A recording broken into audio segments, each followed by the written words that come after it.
Okay, so now we'll move on to the back here, to the battery and the camera, and I'll just take off the battery cover if I can. It's kind of locked on there pretty well because, like I said, it's supposed to be water resistant and dust resistant. So here's the battery. It is a 1820 milliamp hour battery, so actually pretty decent size for an Android device, especially considering one of this caliber with kind of a smaller display, not a whole lot going on, in terms of features. So to have an 1820 milliamp hour battery, that's excellent. Honestly, battery life was still about what I got with other Android devices. I would still recommend charging it every night. Now, if you don't use your device very heavily, you may be able to get, possibly a day and a half out of it, but I doubt you would make it through 2 days. So I would still recommend charging it every night. You do also have, it ships with a 2 GB card, which is nice. The device supports up to 32 GB, and then the phone itself has 192 megs of internal memory. So having that 2 GB card will definitely help. It has a SIM card, of course, because it's an iDEN phone. And speaking of iDEN, because it is, it uses iDEN technology, data speeds are going to be pretty poor, and I'm going to just say, if you use your phone a lot for web browsing, social networking, or any data intensive apps, iDEN speeds are extremely slow, and so I really wouldn't recommend it for doing anything like that. Now, going back to the back of the phone, this is a 5 megapixel camera. It does have an autofocus. It also has an LED flash. It captures video, but the quality is extremely low. The resolution is 352 by 288, so extremely low resolution for video capture. Now, pictures taken were actually pretty decent. If we go to the media gallery, you can see a couple of pictures that I've taken here that it just popped up. It actually uses part of Motorola's custom UI. But anyway, so here's a picture that was taken, and if I zoom in and get close to kind of the tips of these markers, you can see the detail on them is actually pretty good. Now, it's slightly grainy. Colors overall, especially once we get to this yellow, you may not be able to see that on camera, but everything is pretty grainy, but still kind of detailed. So, color, isn't that great. Saturation isn't that great. Like I said, it's kind of grainy, but the detail is pretty good, and it should be, considering that it's a 5 megapixel camera. So if we zoom in, you can see the flash there.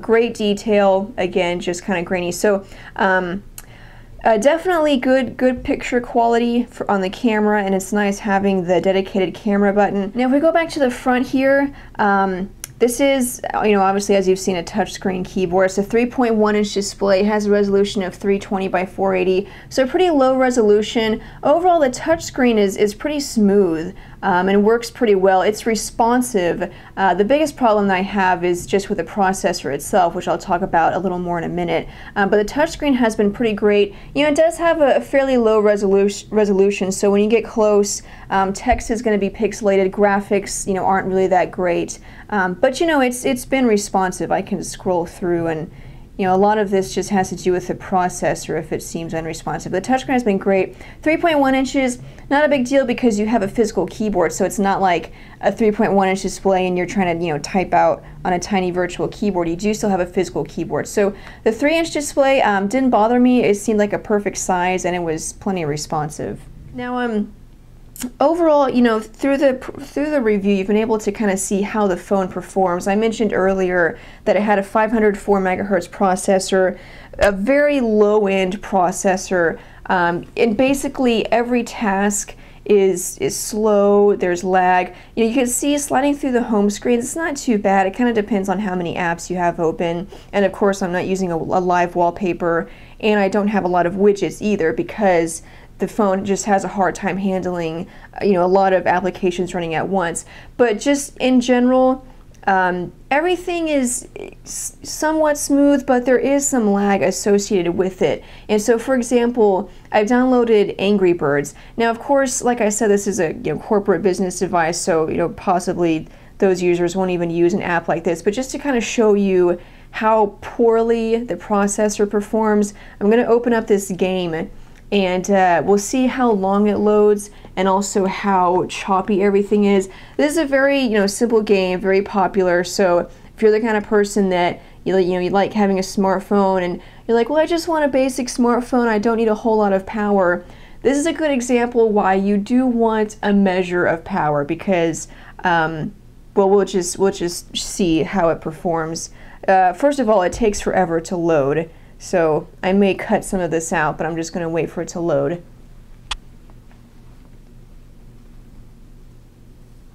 Okay, so it has loaded. I didn't mean to mute it. Just trying to turn it down. And we'll select play. It's having a hard time registering the volume and pushing play all at the same time. Like I said, it has a hard time when you're trying to do several things at the same time. So we'll go here, go to second one. Wait for it to get ready.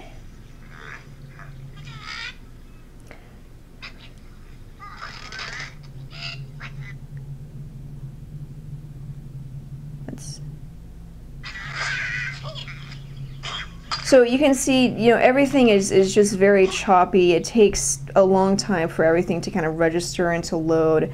And then when we need to go back, it's going to take, so, you know, everything is pretty choppy and pretty laggy. Even, you know, the little animations, definitely very laggy. So that's just a quick example of kind of how mediocre this processor is. The processor is so slow. The data speeds are going to be so slow. I'm connected to Wi-Fi right now, you know, and I can go to the web browser, so, you know, everything loads pretty quickly. So if you're near a Wi-Fi hotspot, then, you know, I suppose it wouldn't be too bad, because, let's see, we'll go to PhoneDog. Okay, so here we have PhoneDog.com loaded up, and just another quick example of, you know, just the low performance with the processor, just very slow. I'm trying to pinch to zoom right now in case you haven't noticed. And just, you know, unresponsive.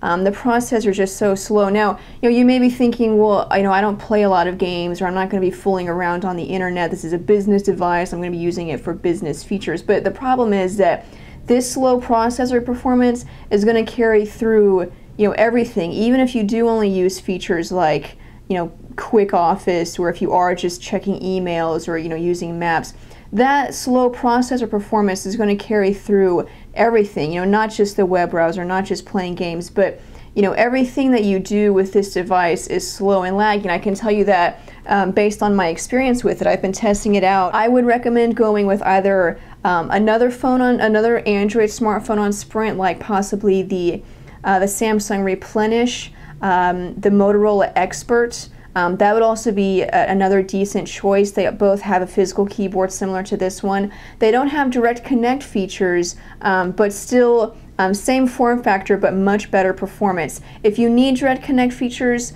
you know, you can look at one of Nextel's other smartphones or other direct connect phones. But really, this one, I'm going to say, is just really not worth your time. Very disappointing overall. And I would recommend looking into something else. So that's my review of the Motorola Titanium.